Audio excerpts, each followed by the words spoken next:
Slava lui Dumnezeu stă în ascunderea lucrurilor, iar slavă împăraților stă în cercetarea lucrurilor. Proverbele 25, versetul 2. Dumnezeu să te binecuvinteze. Dacă slavă împăraților stă în a cerceta lucrurile, este important să cercetăm lucrurile care s-au întâmplat sau care s-au produs, s-au întâmplat înainte să vedem un anumit fenomen, o anumită manifestare care ne interesează. De exemplu, înainte să vezi roade, știi că a fost o sămânță, că sămânța a fost plantată și că sămânța a crescut.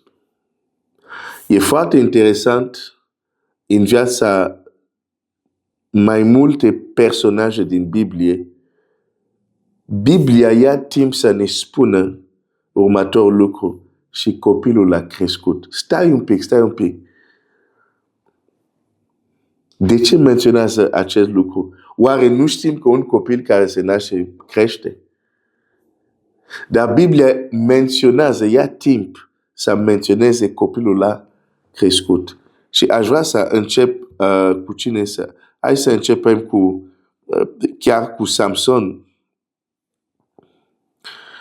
Judecător 13, versetul 24. Femeia a născut un fiu și a pus numele Samson. Copilul a crescut și Domnul l-a binecuvântat. Și Duhul Domnului a început să-l miște.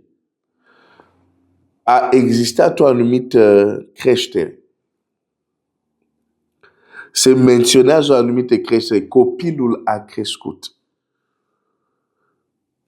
Biblia vrea să știm, înainte să se întâmple anumite lucruri, să știți că copilul a crescut. Acum, noi putem să ne gândim, pe da, știm că copilul a crescut și putem să credem că Biblia vrea doar să ne spună că a avut 6 ani, 7 ani, 8 ani, 12 ani, adică creșterea asta normală, cronologică.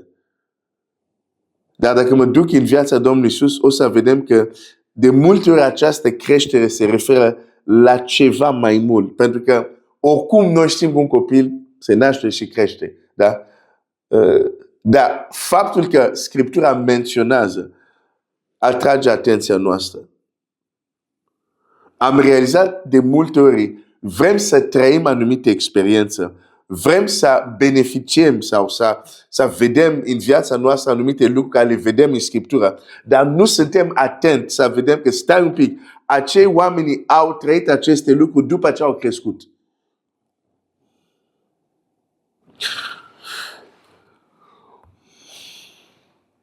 Luca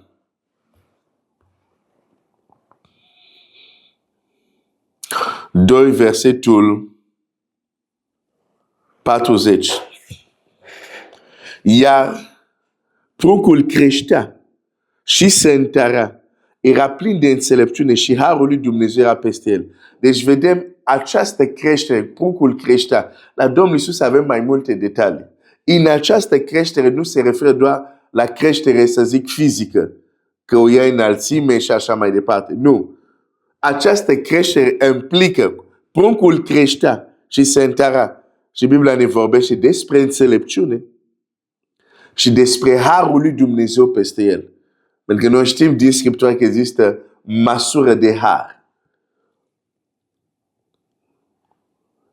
În creșterea lui, Biblia zice, menționează înțelepciune.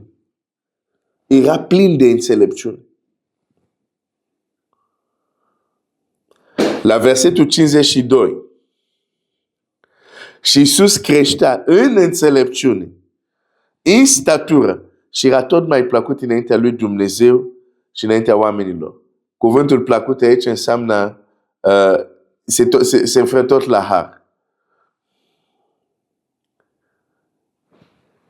Și Iisus creștea în înțelepciune și în statură. Deci, știi că Luca este evanghelistul care abordează perspectiva umanității Domnului Iisus. Și că sunt 4 evanghelie, Matei abordează perspectiva faptul că este împărat, Marcu abordează perspectiva faptul că este un slujitor, deci față de leu, Matei, slujitor față de bou, Marcu, fața umană. Luca abordează dimensiunea aceasta umană. Da? De aceea, în Ghețiman, ceea ce descrie este în Luca. Este Luca, de exemplu, care zice a fost într-un chin și a apărut îngerul să-l întărească. Pentru că prezintă umanitatea lui. Un înger a apărut să-l întărească. Da? Iar, bineînțeles, Ioan, față de vultur, prezintă divinitatea lui, Hristos. Când Luca vorbește, pentru că Luca abordează umanitatea lui, Luca revine asupra un lucru extrem de important, înainte să mergem mai departe, și anume creșterea lui Iisus Hristos.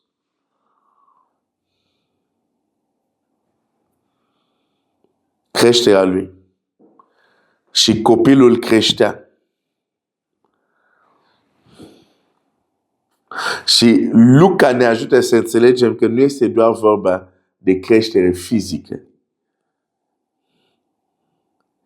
E o creștere care implică înțelepciune, care implică harul. Și deși la versetul 40 era plin de înțelepciune, la 52 și Iisus creștea în înțelepciune, era în continuare o anumită creștere. Ca după aceea să venim în capitolul 3, unde la versetul 22 și Duhul Sfânt s-a coborât peste el în chip trupesc ca un porumbel și din cer s-a auzit un glas care zicea: Tu ești Fiul meu prea iubit, în tine îmi găsesc toată plăcerea. Aici a auzit glasul lui Dumnezeu. Dar înainte să audă glasul lui Dumnezeu, cum aude aici, Biblia ne descrie o anumită creștere care a luat loc.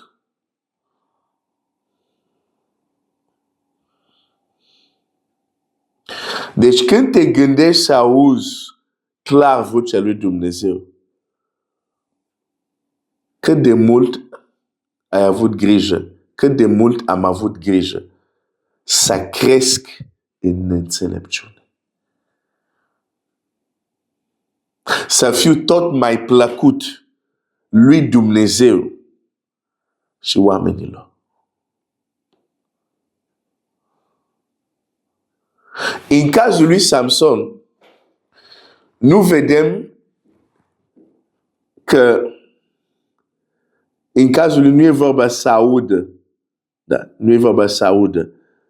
Dar în cazul lui Samson e vorba să experimenteze Dumnezeu. Și ceea ce a experimentat Samson a experimentat puterea lui Dumnezeu. Aici Domnul Iisus experimentează o dimensiune de-a lui Dumnezeu unde el aude clar vocea lui Dumnezeu. Dar înainte să se întâmple, Biblia menționează foarte clar creștere. Și când noi avem probleme să auzim glasul lui Dumnezeu, să fim călăuziți de Dumnezeu, nu ne dăm seama că de multe ori este o problemă de creștere. Nu am acordat destul importanță la propria noastră creștere. Nu am acordat destul importanță la creșterea noastră, să creștem în înțelepciune.